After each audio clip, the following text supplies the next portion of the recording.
Hello दोस्तों, स्वागत है पॉडकास्ट स्टार्ट्स पे। मैं हूँ आर.के. सिंह एंड हम लोग स्टार्ट कर चुके थे बेसिक फिजिक्स का unit number 3 heat and thermodynamics.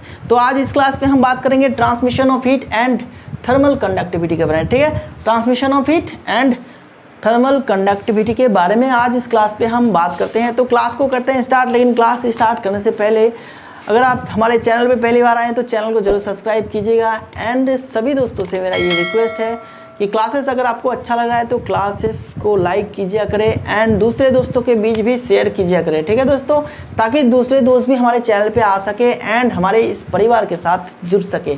तो चलो करते हैं क्लास को स्टार्ट। एंड क्लास स्टार्ट करते ही हम सबसे पहले सीखेंगे ट्रांसमिशन ऑफ हीट के बारे में। ठीक है, ट्रांसमिशन ऑफ हीट के बारे में। ठीक है, ट्रांसमिशन ऑफ हीट के बारे में रूल बिल्कुल वही रहेगा। लिखने वाला चीज़ स्क्रीन पे आ जाएगा एंड समझने वाला चीज़ हम यहाँ पे कराएंगे। ठीक है दोस्तों, चलो देखो, ट्रांसमिशन ऑफ हीट को समझने के लिए हमें चाहिए कुछ सिंपल सा एग्जाम्पल। तो मैं क्या कर रहा हूँ कि बहुत ही सिंपल एंड कॉमन सा एग्जाम्पल मैं यहाँ पे लूँगा। ठीक है, एंड आपको इमेजिन करना है, बस आपको इमेजिन करना है और कुछ भी नहीं करना। इमेजिन करना है एंड सोचना है, समझना है। ठीक है, चलो देखो, सबसे पहले मैं क्या कर रहा हूँ कि एक छोटा सा कैंडल ले रहा हूँ मैं यहाँ पे। ओके, एंड कैंडल को मैंने लगाया आग, तो कैंडल अब जलेगा। कैंडल को आग लगाने के साथ साथ कैंडल जल रहा है। एंड मैंने क्या करा कि एक छोटा लोहे का रॉड ले लिया, छोटा लोहे का रॉड। और आप इमेजिन कर सकते हैं कि ये मेरा जो मार्कर है, ये मार्कर ही वो छोटा सा लोहे का रॉड है। ओके, तो मैंने इसको एक तरफ पकड़ा एंड दूसरे तरफ मैंने इस आग के ऊपर रख दिया।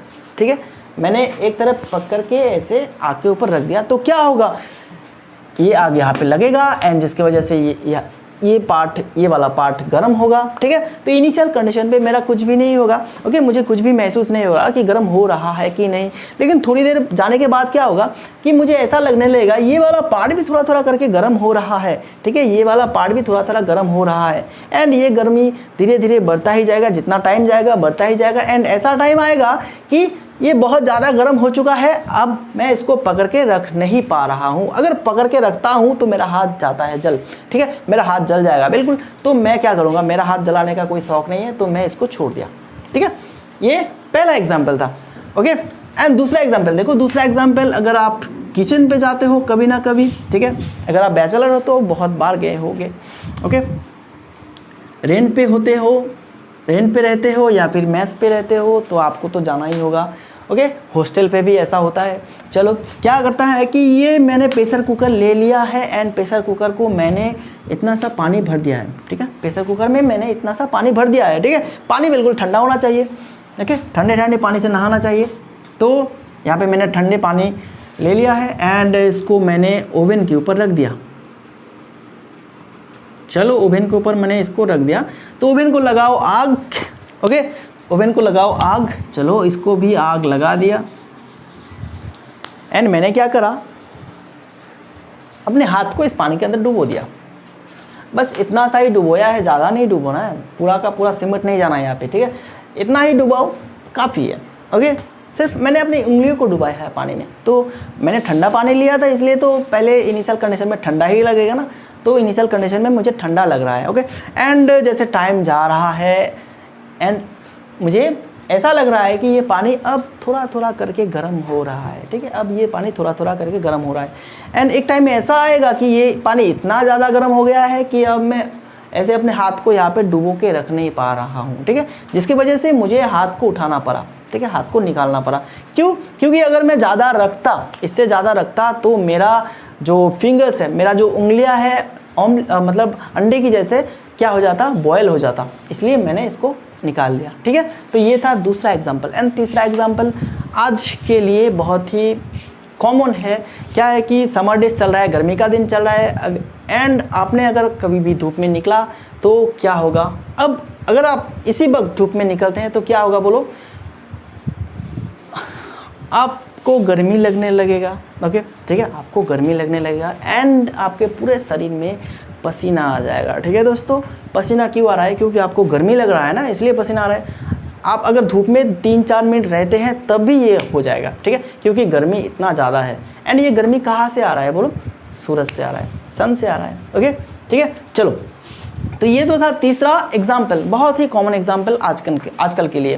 ओके, तो पहला एग्जाम्पल, दूसरा एग्जाम्पल एंड तीसरा एग्जाम्पल हमने देख लिया। अब समझते हैं कि ऐसा क्यों हो रहा है। मैंने तो रॉड को यहाँ पे पकड़ के रखा था एंड यहाँ पे मैंने हीट दिया था, तो मुझे यहाँ पे क्यों गर्मी लग रहा है? ठीक है, यहाँ पे क्यों गर्मी लग रहा है? एंड देखो यहाँ पे मैंने आग तो नीचे की तरफ दिया था, bottom of the pressure cooker, and मैंने पानी में यहाँ पे डुबोया था, तो मुझे यहाँ पे क्यों गर्मी लग रहा है? ओके, एंड सूरज तो हमारे इस अर्थ से बहुत दूर है ना, लेकिन हमें यहाँ पे धूप में निकलने से ही गर्मी क्यों लगने लगता है? ओके, तो ये सारे जो सवाल है, ये सारे सवाल के एक ही जवाब है कि हीट ट्रांसमिशन हो रहा है। ठीक है, हीट का ट्रांसमिट हो रहा है। एंड हीट का ट्रांसमिट क्या है? हीट का फ्लो होना। ओके, हीट का फ्लो होना है हीट का ट्रांसमिशन। ठीक है, अब आप लिख सकते हैं flow of heat from, okay, गंदा लिख रहा हूँ क्या? चलो कुछ भी नहीं, इधर अच्छा लिखूंगा, flow of heat from hotter place to cooler place.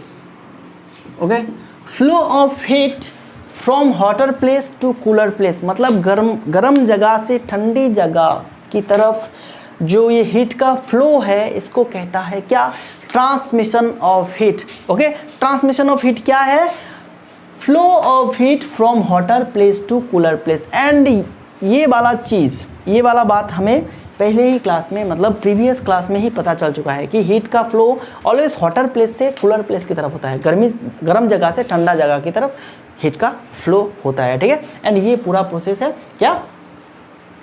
Transmission of heat. ठीक है, एंड यहाँ पे अगर आप देखेंगे पहले एग्जाम्पल पे, यहाँ पे आग दे रहा हूँ तो यहाँ से यहाँ की तरफ फ्लो हो रहा है, क्योंकि ये वाला पार्ट ठंडा था एंड इधर वाला पार्ट हीट पाके ये गर्म हो गया है, जिसकी वजह से हीट इधर से इधर को आ गया है। ठीक है, फ्लो हो चुका है हॉटर प्लेस से कूलर प्लेस की तरफ। ठीक है, तो इसकी वजह से मुझे यहाँ पे भी गर्मी लगने लगा है।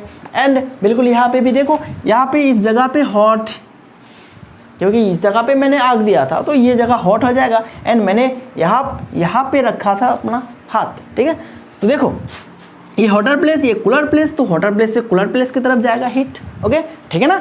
एंड क्या है, सूरज से हमारे अर्थ पे आता है, तो सूरज बहुत ही हॉट है ना, सूरज बहुत ही हॉट है।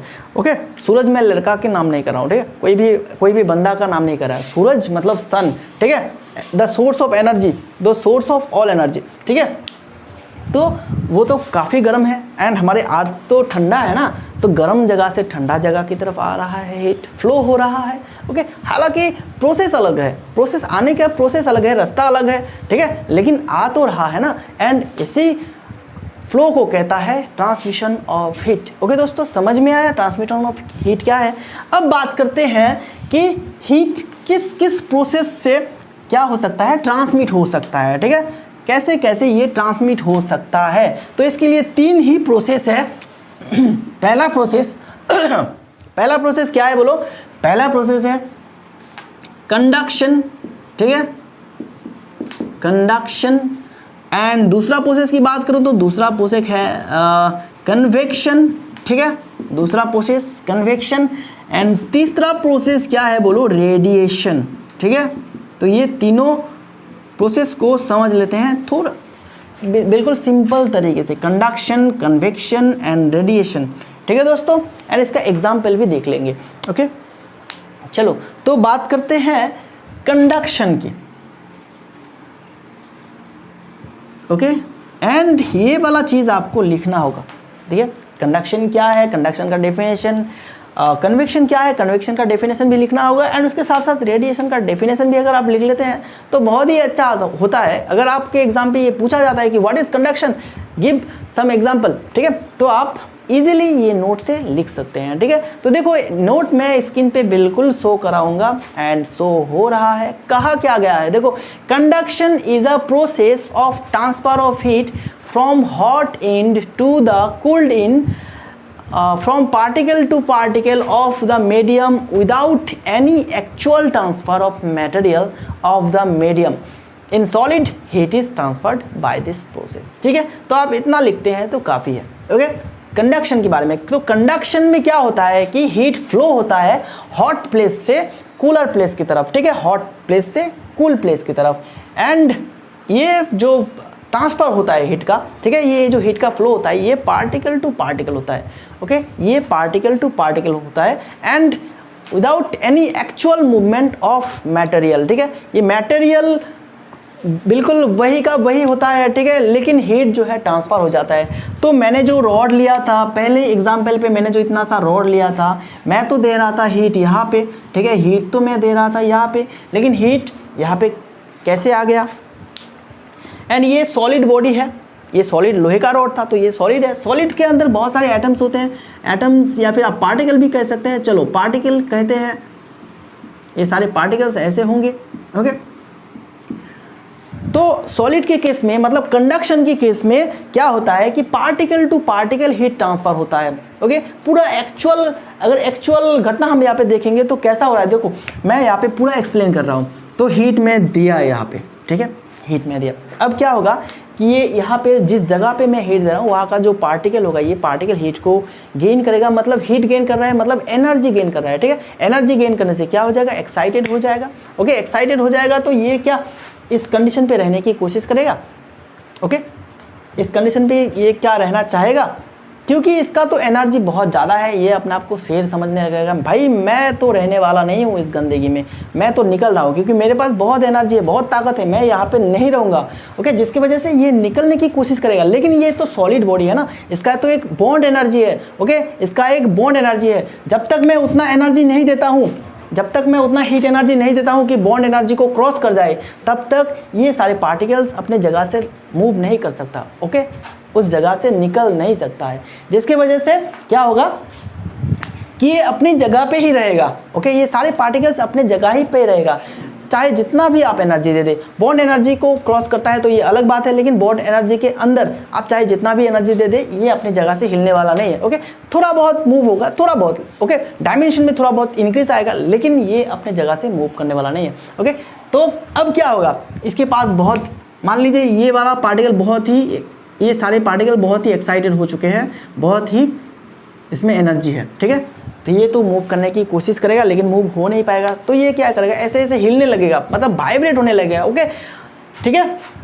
तो अब ये वाइब्रेट हो रहा है तो इसके आजू बाजू वाला भी तो अफेक्टेड होगा ना थोड़ा सा। अगर आप भीड़ में जाते हैं, भीड़ में जाके ऐसे ऐसे करते हैं तो क्या होगा, आजू बाजू वाला भी तो थोड़ा सा अफेक्टेड होगा ना। तो बिल्कुल वही, ये अगर वाइब्रेट होता है तो इसके बगल वाला भी थोड़ा सा इसके वाइब्रेशन पे शामिल हो जाता है एंड ये भी वाइब्रेट होने लगता है। ओके, एंड ऐसे ये जो वाइब्रेशन के माध्यम से ये अपना जो एनर्जी है दूसरे को दे देता है, ठीक है, दूसरे को दे देता है। अगर ये वाला वाइब्रेट होता है एंड इसके टच पे और 4 है, ठीक है, इसके टच पे ऐसे और 4 है। ओके, अब आप सोचेंगे, अब आप ये सोचिए कि अगर ये वाला पार्टिकल वाइब्रेट होगा तो क्या ये चारों अफेक्टेड नहीं होगा, ज़रूर अफेक्टेड होगा। ओके, तो अब ये अफेक्ट हो रहा है, मतलब ये एनर्जी इसको दे रहा है, ठीक है, एनर्जी इसको दे रहा है, एंड हम क्या कर रहे थे, हम इसको एनर्जी दे रहे थे, आउट मतलब हीट दे रहे थे इसको, एंड ये चारों को दे रहा है। अब ये वाला भी हिल रहा है, ये वाला भी हिल रहा है सारे, तो इसके बगल आजू बाजू वाला भी तो रहेगा ना। तो बिल्कुल इस तरह से वाइब्रेशन के माध्यम से एक तरफ से ये हीट एनर्जी धीरे धीरे फ्लो होता रहता है, ठीक है, फ्लो होके इधर को आ जाएगा। ठीक है दोस्तों, बिल्कुल इस तरह से कंडक्शन प्रोसेस में होता है पार्टिकल टू पार्टिकल, लेकिन पार्टिकल का जो एक्चुअल मूवमेंट नहीं होता है, ठीक है, पार्टिकल मूव नहीं करते हैं, ठीक है, पार्टिकल अपने जगह पे रहते हैं, मतलब मटेरियल अपने जगह पे रहता है, लेकिन हीट का जो ट्रांसफर है ये हो जाता है, एंड ये ज़्यादातर देखा जाता है सॉलिड के केस में। ठीक है, कंडक्शन प्रोसेस में कंडक्शन प्रोसेस में हीट ट्रांसफर होता है सिर्फ और सिर्फ सॉलिड के केस में देखा जाता है, ठीक है। एंड सॉलिड में मेटल्स एंड नॉन मेटल्स आ जाते हैं। तो मेटल्स में क्या होता है, अगर मैं बात करूँ मेटल्स की, धातु की, ठीक है, तो धातु में क्या होता है कि वहाँ पे फ्री इलेक्ट्रॉन्स होते हैं, free electrons. And free electrons, तो सारे पार्टिकल में फ्री इलेक्ट्रॉन्स होंगे, ओके। मेटल्स के केस में सारी पार्टिकल्स में फ्री इलेक्ट्रॉन्स होंगे। एंड ज़्यादातर हीट ये free electrons, okay, free electrons transfer कराता है, ठीक है। वाइब्रेशन के साथ साथ इसमें फ्री इलेक्ट्रॉन्स भी होते हैं एंड फ्री इलेक्ट्रॉन्स भी हीट को ट्रांसफर कराने की सहायता करता है, ठीक है, ओके। चलो इसको लिख लेते हैं बिल्कुल अच्छी तरह से। मेटल के केस में क्या होगा, मेटल के केस में क्या होगा, पहले तो फ्री इलेक्ट्रॉन्स, ठीक है, free electrons, free electrons heat को थोड़ा सा ट्रांसफर कराएगा। एंड उसके साथ साथ vibration, okay, vibration of particle, ठीक है। तो ये दोनों वजह से क्या होगा, हीट फ्लो होगा, ठीक है, हीट फ्लो होगा। एंड अगर नॉन मेटल की केस बात करें तो नॉन मेटल में क्या है कि फ्री इलेक्ट्रॉन्स तो होते नहीं हैं, तो यहाँ पे सिर्फ एक ही वे होगा, मतलब एक तरह ही ये क्या करेगा कि हीट को फ्लो कराएगा, एंड वो है वाइब्रेशन, ठीक है। तो वाइब्रेशन के माध्यम से यहाँ पे हीट फ्लो होगा, ठीक है, वाइब्रेशन ऑफ पार्टिकल, ठीक है, ओके। चलो ये था कंडक्शन, पूरा कंडक्शन, ओके। कंडक्शन प्रोसेस में क्या होता है, पार्टिकल टू पार्टिकल जो है हीट का फ्लो होता है। एंड यहाँ पे मटेरियल का एक्चुअल कोई ट्रांसफर नहीं होता, मटेरियल वैसा का वैसा रहता है, ओके दोस्तों। चलो अब बात करते हैं कन्वेक्शन की, ठीक है। एग्जाम्पल अगर आप देखेंगे कंडक्शन की तो सॉलिड में होता है, okay. In case of solid heat is transferred by conduction process. And convection की बात करते हैं तो कन्वेक्शन में क्या होता है, कन्वेक्शन में पार्टिकल मूव करते हैं, ठीक है। कन्वेक्शन का पहला सिचुएशन ही है, पहला कंडीशन ही यहाँ पे पार्टिकल्स मूव करते हैं एंड कैरी करके ले जाते हैं हीट को, ठीक है, ओके। एंड ये जो कन्वेक्शन प्रोसेस है, कन्वेक्शन प्रोसेस का डेफिनेशन सबसे पहले देख लेते हैं ताकि समझने में बहुत आसानी हो, ठीक है। आप लिख लेंगे यहाँ से, ठीक है, आप यहाँ से लिख लेंगे, ओके। क्या कहा गया है, देखो, convection is the process of transfer of heat by the actual movement of the particle of the medium, ठीक है। Convection is the process of transfer of heat by the actual movement of the particles of the medium. By this process the transfer of heat is always vertically upward, ठीक है। तो यहाँ पे क्या है कि हीट का जो ट्रांसफर है ये ऑलवेज वर्टिकली अपवर्ड डायरेक्शन पे होता है, ओके दोस्तों। चलो एंड ये देखा जाता है फ्लूइड के केस में, ठीक है। फ्लूइड के केस में कंडक्शन देखा जाता था, किसके केस में बोलो, सॉलिड के केस में। एंड यहाँ पे फ्लूइड के केस में, तो फ्लूइड के केस में गैस भी आता है, लिक्विड भी आता है, ठीक है। तो लिक्विड एंड गैस के केस में हीट ट्रांसफर होता है कैसे, बोलो, कन्वेक्शन प्रोसेस से। तो कन्वेक्शन प्रोसेस हमें पता चल चुका है, तो इसको समझ लेते हैं। अभी देखो क्या है कि यहाँ पे मैंने जो प्रेशर कुकर लिया था, ओके, ये जो प्रेशर कुकर लिया था वैसे ही नहीं लिया था, इसको समझने के लिए लिया था, ठीक है। एंड इसको दिया था हमने हीट, यहाँ से नीचे से हीट दिया था, ठीक है, ओके। तो यहाँ से लग रहा है हीट। एंड ये जो पूरा वाटर मैंने लिया था, तो वाटर के नीचे वाला पार्टिकल जो प्रेशर कुकर के बॉटम सरफेस पे जो सारे पार्टिकल है, अब ये सारे पार्टिकल क्या होगा, एनर्जी को गेन करेगा, मतलब हीट को गेन कर रहा है एंड एक्साइटेड हो रहा है, ठीक है, ओके। एंड एक्साइटेड होके क्या करेगा, ये वाला पार्टिकल जो वर्टिकली अपवर्ड ऊपर की तरफ उड़ जाएगा, ओके। ये सारे पार्टिकल्स एनर्जी को गेन करने के बाद डायरेक्ट वर्टिकली ऊपर चला जाएगा, ठीक है, ओके, वर्टिकली ऊपर चला जाएगा। एंड देखो अब अगर ये वर्टिकली ऊपर चला जा रहा है तो इसका प्लेस बिल्कुल एम्प्टी हो जाता है, ठीक है, जिसको भरने के लिए साइड से पार्टिकल आते हैं, ओके। अगर यहाँ का पार्टिकल अपना जगह छोड़ रहा है तो ये जगह बिल्कुल खाली हो रहा है ना, तो इसको भरने के लिए साइड से आएगा, ठीक है, साइड से बिल्कुल इस तरह से आता है। तो देखो अगर हम हीट देते रहे तो ये एक साइक्लिक प्रोसेस में चल रहा है, ठीक है। ये आएगा, ये साइड वाला पार्टिकल यहाँ पे आएगा एंड हीट को गेन करेगा, देन फिर ऊपर चला जाएगा, तो फिर वो जगह फिर खाली हो गया, फिर साइड वाला आएगा, फिर जाएगा, फिर आएगा, मतलब ऐसा साइक्लिक प्रोसेस में ये चलता रहेगा, ठीक है, बिल्कुल इस तरह से चलता रहेगा, ओके, ठीक है ना, ये चलता रहेगा इस तरह से, ओके। तो इस प्रोसेस को कहते हैं कन्वेक्शन, ठीक है, इस प्रोसेस का नाम है कन्वेक्शन।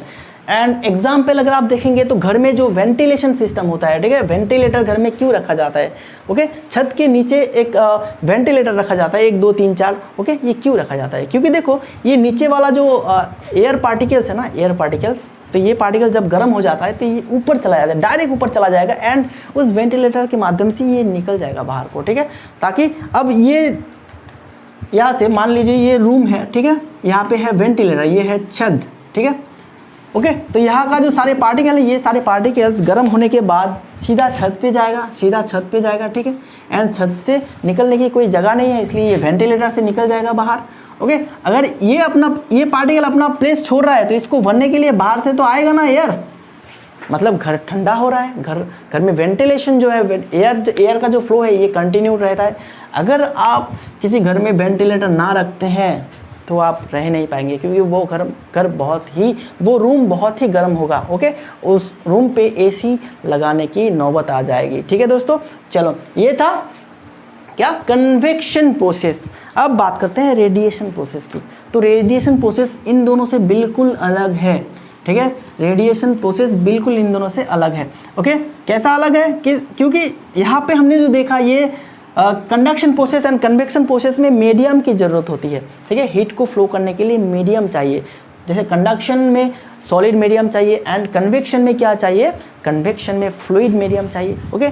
तो अगर ये ना होता है तो ये प्रोसेस से हीट ट्रांसफ़र होगा ही नहीं। अगर सॉलिड ना हो तो कंडक्शन प्रोसेस में कैसे होगा, ओके। अगर फ्लूइड ही ना हो तो कन्वेक्शन प्रोसेस नहीं होगा, ठीक है। लेकिन रेडिएशन में क्या होता है कि रेडिएशन में कोई भी मीडियम की ज़रूरत नहीं होता है, no need of any medium, ठीक है, ओके।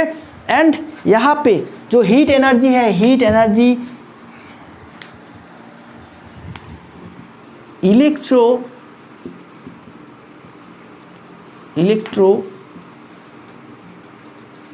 मैग्नेटिक नेचर का होता है, ठीक है, इलेक्ट्रोमैग्नेटिक नेचर का होता है, मतलब इलेक्ट्रोमैग्नेटिक वेव की तरह ये फ्लो हो जाता है, ठीक है, ये इलेक्ट्रोमैग्नेटिक वेव की तरह फ्लो हो जाता है, ओके।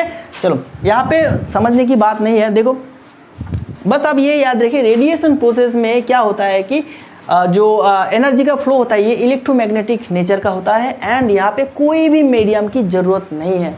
आप ही देखिए सन कितने दूर है, ठीक है, एंड स्पेस में कुछ भी नहीं है, ठीक है, स्पेस में कुछ भी नहीं है, ओके। ये अगर सन है, ठीक है, ये अगर सन है एंड ये हमारा अर्थ है, ठीक है, ये है अर्थ, ओके। एंड यहाँ पे देखेंगे कि इस जगह पे कोई भी मीडियम नहीं है, ये है स्पेस, ठीक है, यहाँ पे कोई भी मीडियम नहीं है, फिर भी यहाँ पे आ रहा है, ठीक है, फिर भी हीट जो है सन से अर्थ की तरफ आ रहा है, यहाँ पे कोई भी मीडियम नहीं है, ओके। एंड ये जो हीट एनर्जी आ रहा है ये इलेक्ट्रोमैग्नेटिक वेव की तरह से आ रहा है, ठीक है, ये है electromagnetic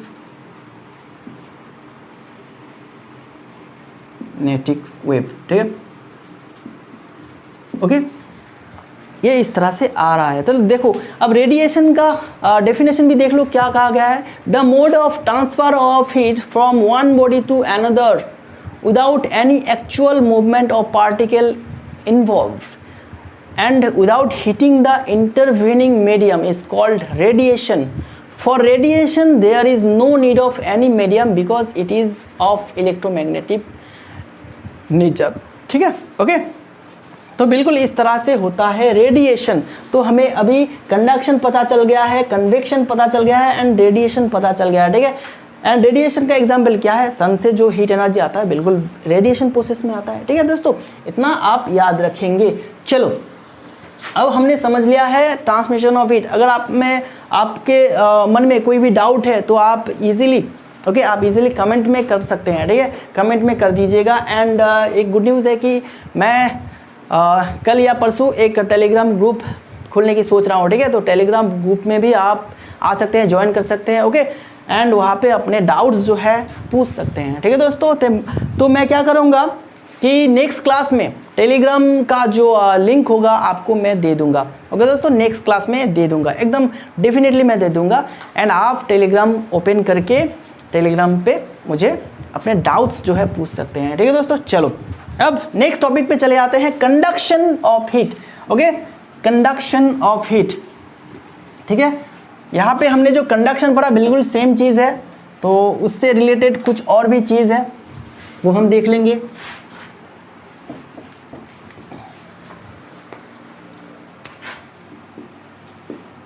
conduction of heat. Okay दोस्तों, चलो ये कंडक्शन ऑफ हीट क्या है। देखो हमने जो सॉलिड के केस में देखा था, सॉलिड के केस में ठीक है, यहाँ पे अगर हम हीट देते हैं तो ये पार्टिकल टू पार्टिकल क्या हो रहा है कि पार्टिकल टू पार्टिकल ये हीट मूव हो रहा है। ठीक है, ये हीट फ्लो हो रहा है hotter place to cooler place, इसे कहते हैं कंडक्शन। ठीक है, conduction without actual movement of material. Okay, of the material. ठीक है, मटेरियल का कोई भी मूवमेंट नहीं होता, पार्टिकल का भी कोई मूवमेंट नहीं होता, सिर्फ पार्टिकल अपने वाइब्रेशन के सहारे क्या करते हैं, हीट को ट्रांसफर कर देते हैं। ठीक है, चलो अब ये था कंडक्शन प्रोसेस।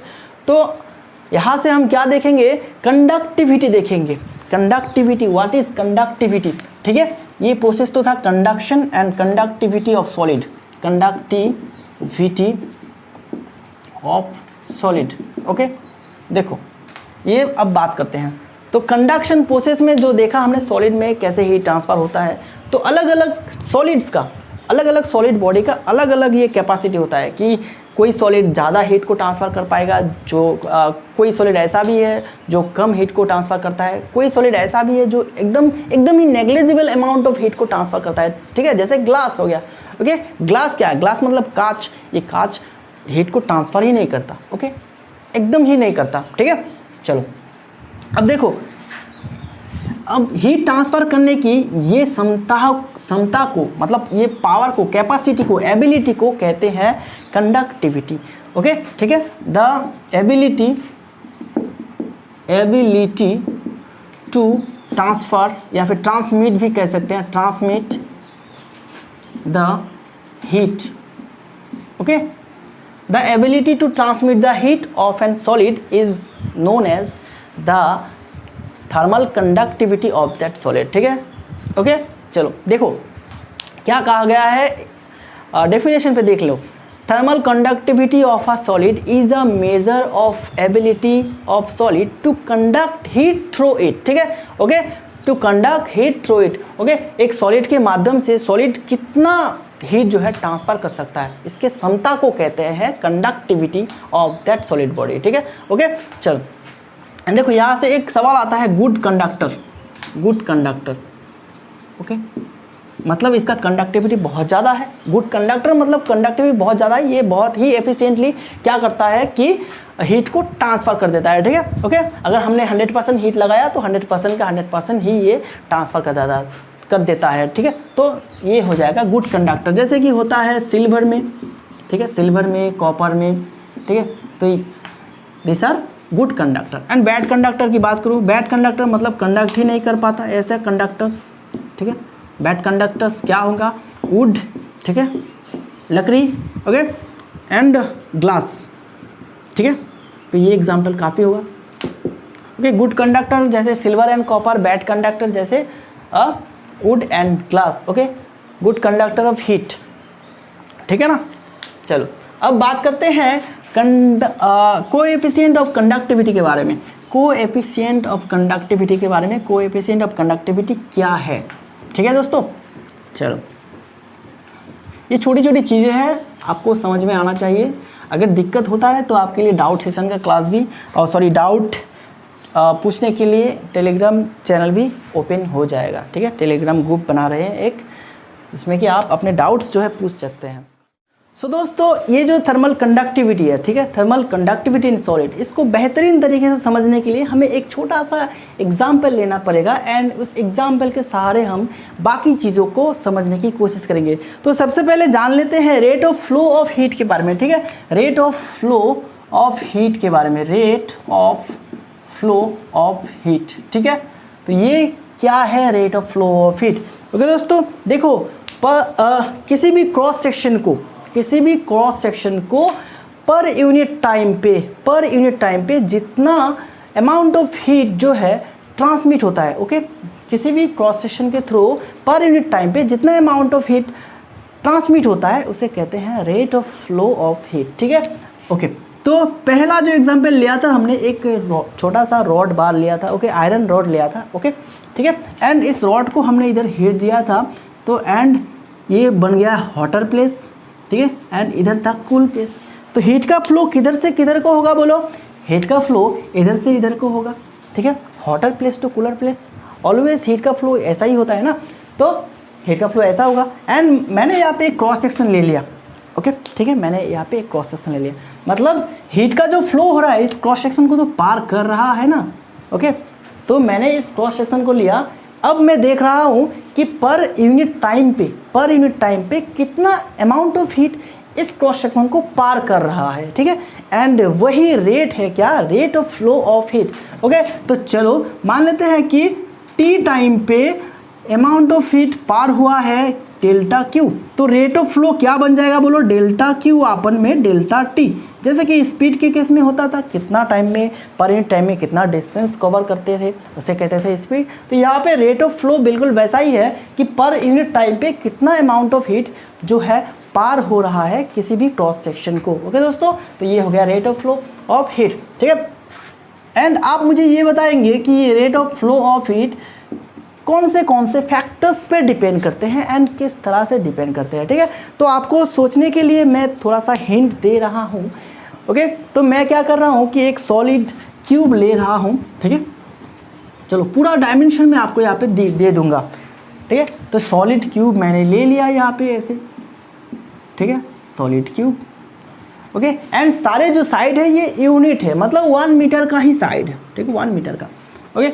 या फिर डेल्टा एक्स मान लेते हैं, डेल्टा एक्स, ठीक है, सारे क्या है डेल्टा एक्स है, सारे है डेल्टा एक्स, ओके, ठीक है।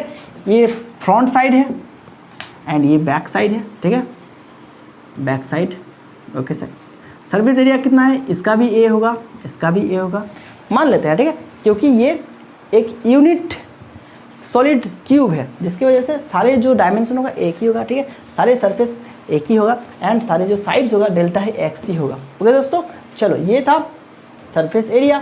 अब क्या हो रहा है, ये पहला surface area front surface area and ये बैक सरफेस एरिया। तो फ्रंट सरफेस एरिया का जो टेम्परेचर है ये θ2 है एंड ये θ1 है, ओके।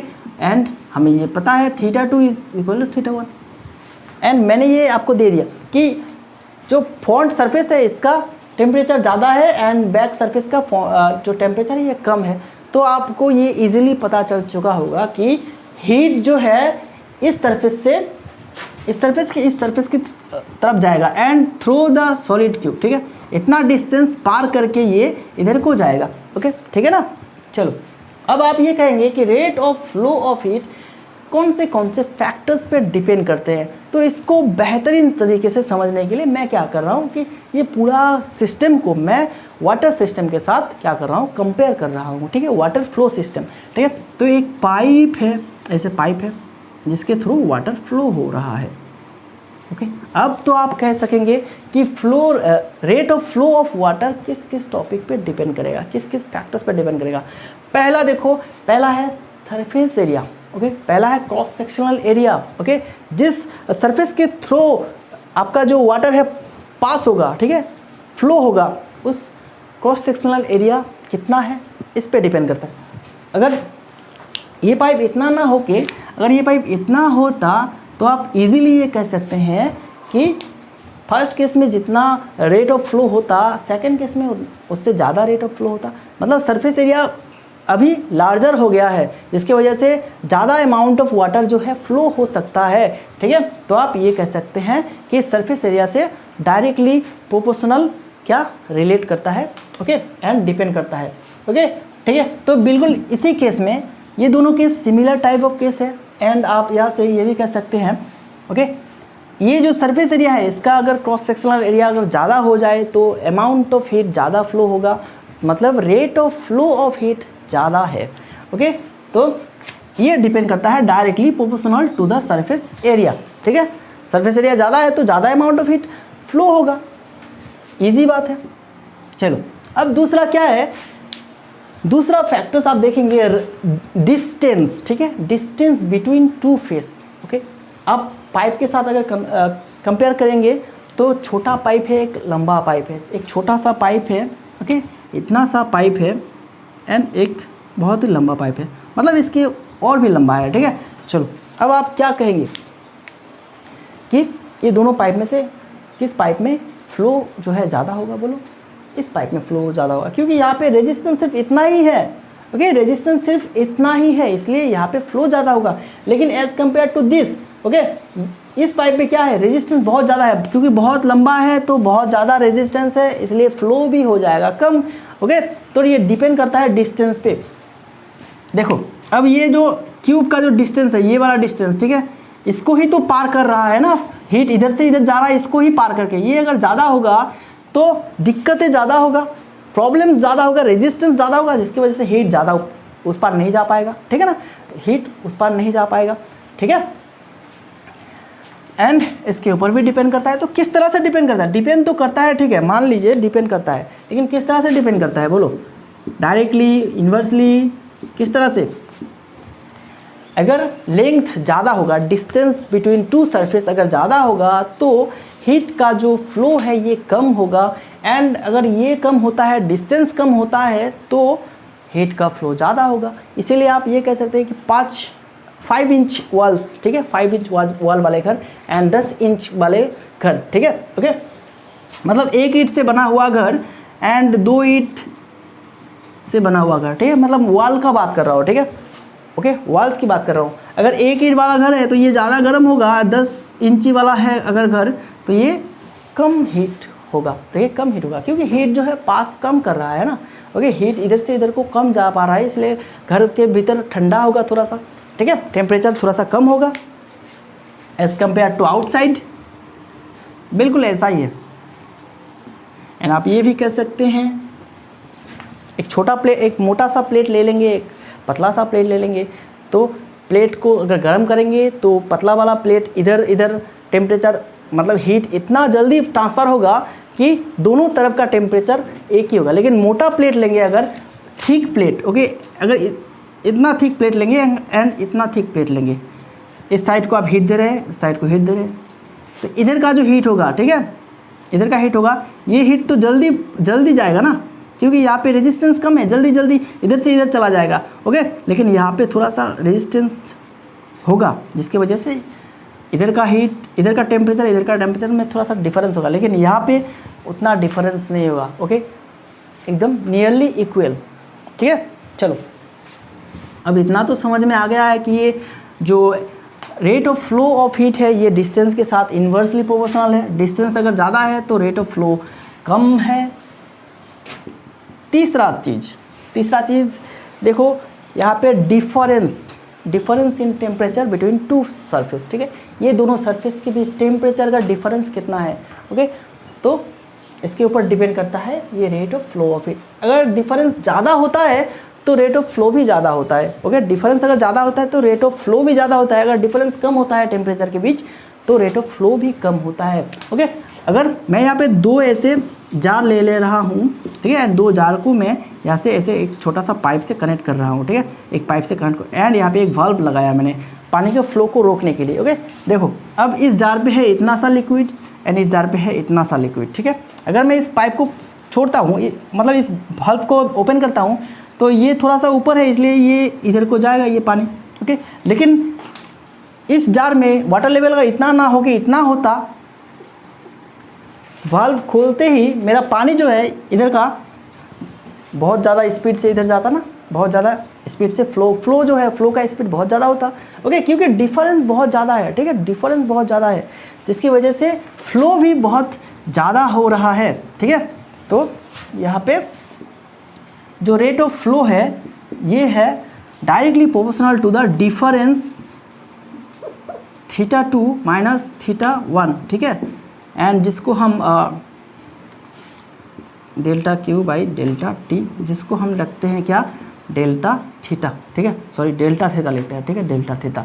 ओके, तो ये तीनों जो रिलेशन है, अब इस तीनों रिलेशन को हम करते हैं कंबाइन। ओके, कंबाइन करके क्या मिलता है हमें देखते हैं। चलो कंबाइन कर लेते हैं इसको।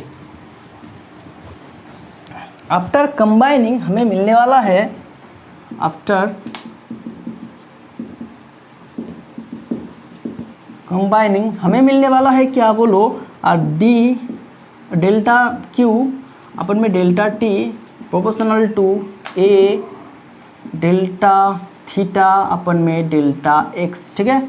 एंड इस प्रोपोर्शनल साइन को उठाने के लिए, हटाने के लिए हमें चाहिए कंस्टेंट ऑफ प्रोपोर्शनलिटी। चलो कंस्टेंट ऑफ प्रोपोर्शनलिटी को भी ले आते हैं। क्या है, के लेते हैं इसका, एन ए डेल्टा थीटा अपन डेल्टा, ये डेल्टा डी क्यों लिख रहा हूँ, डेल्टा एक्स, ठीक है, ओके।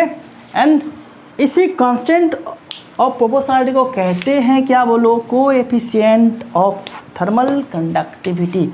याद रखिएगा, coefficient of thermal conductivity, okay okay, जिससे कि न्यूमेरिकल पूछे जाने वाला है, न्यूमेरिकल पूछा जाएगा।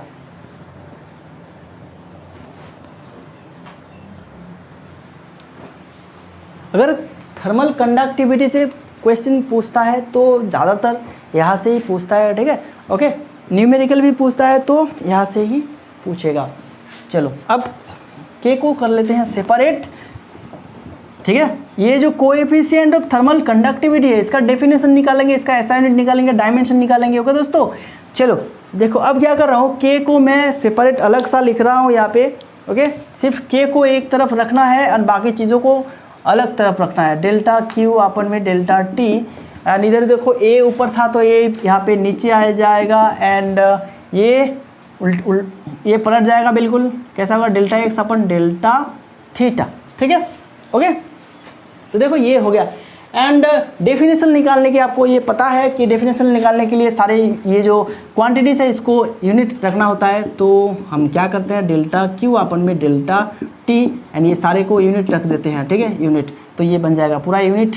अब हम ये कह सकते हैं coefficient of thermal conductivity is defined as the rate of flow of heat, is defined as the rate of flow of heat when the surface area is unit, the temperature gradient is unit and the distance between two surfaces is unit। चलो इसका definition भी लिख लेते हैं। Definition screen पे show हो रहा होगा, देखो आप क्या लिखे, कैसे लिखेंगे, coefficient of thermal conductivity is defined as the rate of flow of heat normally पर unit area per unit temperature gradient in the direction of flow of heat across a unit solid cube in steady state, ठीक है। Unit solid cube मतलब solid cube का जो dimension होगा वो unit होगा, ठीक है, ओके। चलो आप ये लिख लीजिएगा। एंड हम क्या करते हैं कि अभी के का एसआई यूनिट निकालते हैं। SI unit, coefficient of thermal conductivity का एसआई यूनिट क्या होगा, तो देखो ऐसा यूनिट क्या हुआ, क्यू, क्यू मतलब हीट, हीट मतलब एनर्जी, एनर्जी का ऐसा यूनिट, हीट का ऐसा यूनिट क्या है, जूल, ठीक है। एंड टी का ऐसा यूनिट सेकेंड, एरिया का ऐसा यूनिट मीटर स्क्वायर, एंड ये डेल्टा एक्स मतलब लेंथ, मीटर है ऐसा यूनिट इसका, एंड थीटा मतलब ये है केल्विन, ठीक है, ओके। या फिर इसको हम केल्विन से रखते हैं या फिर डिग्री सेल्सियस भी रख सकते हैं, ठीक है, डिग्री सेल्सियस भी आप रख सकते हैं। चलो अगर डिग्री सेल्सियस रखते हैं तो डिग्री सेल्सियस ही रख लेते हैं। क्या होगा देखो, अभी मीटर स्क्वायर है, मीटर ये कट जाएगा तो नीचे सिर्फ मीटर रहेगा, तो आप ये कह सकते हैं joule second inverse, metre inverse and degree Celsius inverse, okay, ठीक है। एंड जूल पर सेकेंड इनवर्स ये हो जाएगा वाट, पावर का यूनिट, तो रह जाएगा सिर्फ इधर डिग्री सेल्सियस इनवर्स, ओके। आप ये भी लिख सकते हैं, ये भी लिख सकते हैं, कोई भी आप अगर लिखते हैं तो चलता है, ओके। तो रह गया क्या बोलो, रह गया अब dimension, dimension of coefficient of thermal conductivity. चलो डायमेंशन के भी निकाल लेते हैं एंड करते हैं फिनिश ये टॉपिक को, ठीक है। देखो डायमेंशन निकालने के लिए क्या करना होगा, सारे क्वांटिटीज़ का डायमेंशन हमें लिखना होगा। तो के का डायमेंशन क्या होगा बोलो, पहले देखो ये क्यू, क्यू मतलब हीट, हीट मतलब एनर्जी, तो एनर्जी का डायमेंशन है ml2 - t2, ठीक है। एंड नीचे टी, टी मतलब टाइम, टाइम से सेकेंड, टाइम से टी, ठीक है। एंड एरिया, एरिया का डायमेंशन है l स्क्वायर, एंड ये लेंथ का डायमेंशन है l, एंड ये थीटा का डायमेंशन है क्या बोलो k, ओके, ठीक है ना। ये टेम्परेचर का डायमेंशन है k, ओके। चलो अब ये पूरा सॉल्व कर दो, सॉल्व करने से हो जाएगा। तो सॉल्व करने के बाद एल स्क्वायर कट जाएगा तो रह जाएगा ऊपर एम एंड एल भी रह जाएगा, ठीक है। एंड टी क्या आ जाएगा, टी ऊपर जाएगा तो t-3 एंड के ऊपर जाएगा तो k-1। तो ये बन गया क्या, कोएफिशिएंट ऑफ थर्मल कंडक्टिविटी का डायमेंशन। अब बात करते हैं, हम तो अभी सिंगल स्लैब की, सिंगल सॉलिड क्यूब की बात कर रहे थे। अगर ऐसे दो स्लैब अगर हो जिसको जोड़ दिया जाए, ठीक है, दो अलग अलग मटेरियल का जोड़ दिया जाए तो क्या होगा, कोएफिशिएंट ऑफ थर्मल कंडक्टिविटी। ये भी देख लेते हैं, बिल्कुल छोटा सा टॉपिक है। चलो इसको मैं इरेज कर लेता हूँ पूरा सा, ठीक है, इसको मैं पूरा सा इरेज कर लेता हूँ। ओके, देखो अभी हमने अभी भी बात किया क्या, किसके बारे में बोलो, एक ही सॉलिड, एक ही सॉलिड यूनिट क्यूब के बारे में, ठीक है। ओके, इस तरफ से इस तरफ जाएगा टेम्परेचर, हीट का फ्लो इस तरफ से इस तरफ होगा, ठीक है। ओके, एंड यहाँ से हमने के का, ये के मतलब कोएफिशिएंट ऑफ थर्मल कंडक्टिविटी निकाला। ओके, क्या था ये, delta Q delta x upon में डेल्टा टी, ये एरिया था, एंड डेल्टा थीटा, ठीक है, ये था के। ओके, अगर मैं क्या करता हूँ कि ऐसे दो स्लैब को, मतलब दो सॉलिड यूनिट या फिर दो प्लेट को मैं ऐसे कनेक्ट कर रहा हूँ, ठीक है। ओके, दो प्लेट को मैं ऐसे कनेक्ट कर रहा हूँ, ठीक है। ओके,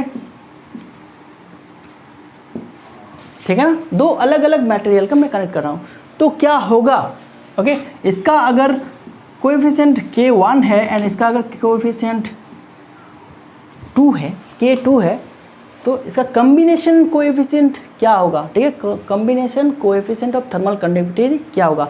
ओके, ठीक है, एंड इसको मैंने सीरीज कनेक्शन पे रखा, ठीक है। अगर मैं पैरेलल रखता तो मतलब पैरेलल मतलब इस तरह से, ठीक है, इधर से इधर को अगर फ्लो होता, ये K1 वाला, ये K2 वाला, ठीक है, तो equivalent coefficient of thermal conductivity क्या होता। ओके, तो इसका इक्विवेलेंट क्या होगा एंड इसका इक्विवेलेंट क्या होगा। ओके, देखो ये न्यूमेरिकल में पूछा जाता है, सिर्फ इसका फॉर्मूला ही काफ़ी है। ओके, फॉर्मूला ही काफ़ी है। अगर सीरीज कॉम्बिनेशन है तो यहाँ पे क्या होगा बोलो, यहाँ पे होगा कुछ इस तरह से 2/k 1/k1 प्लस 1/k2, ठीक है। ओके, ये फॉर्मूला आप याद रखिएगा। सीरीज कनेक्शन के केस में ये जो equivalent coefficient of thermal conductivity है, इसको इस फॉर्मूला के सहारे निकाला जा सकता है। ओके, इस फॉर्मूला के जब हम न्यूमेरिकल करेंगे तो ये सारे एप्लीकेशन हमें देखना होगा। ओके, एंड पैरेलल के केस में क्या होगा, पैरेलल के केस में कुछ भी नहीं, बिल्कुल इजी सा है। यहाँ पे K1 प्लस K2 कर दो एंड इसको 2 से डिवाइड कर दो, ठीक है। तो ये बन जाएगा equivalent coefficient of thermal conductivity. तो ये दोनों जो फॉर्मूला है, ये दोनों फॉर्मूला आप सिर्फ याद रखिएगा, काफ़ी है, इसका डेरिवेशन ज़रूरत नहीं है। एंड अगर न्यूमेरिकल आता है तो ये दो फॉर्मूला काम पे लग सकता है। जब हम न्यूमेरिकल करेंगे तब हम इसको देख लेंगे, ठीक है दोस्तों। चलो आज यहाँ से क्लास को करते हैं ख़त्म। कल हम नेक्स्ट क्लास में क्या डिस्कस करेंगे बोलो, नेक्स्ट क्लास में डिस्कस करेंगे गैस के बारे में, ठीक है, गैस लॉ। ओके, देन और एक रह जाएगा जो थर्मोडायनामिक्स है, जिसके बारे में हम उसके नेक्स्ट क्लास में करेंगे। एंड टोटल 4 क्लास में ही यूनिट 3 जो है ये ख़त्म हो जाएगा, ठीक है दोस्तों। चलो मिलते हैं अगले क्लास में, तब तक के लिए घर में ही रहना, बिल्कुल स्वस्थ रहना। ओके, ठीक है, एंड अपना जो स्टडी है ये कंटिन्यू रखना। ओके दोस्तों, चलो मिलते हैं नेक्स्ट क्लास में। Thank you very much.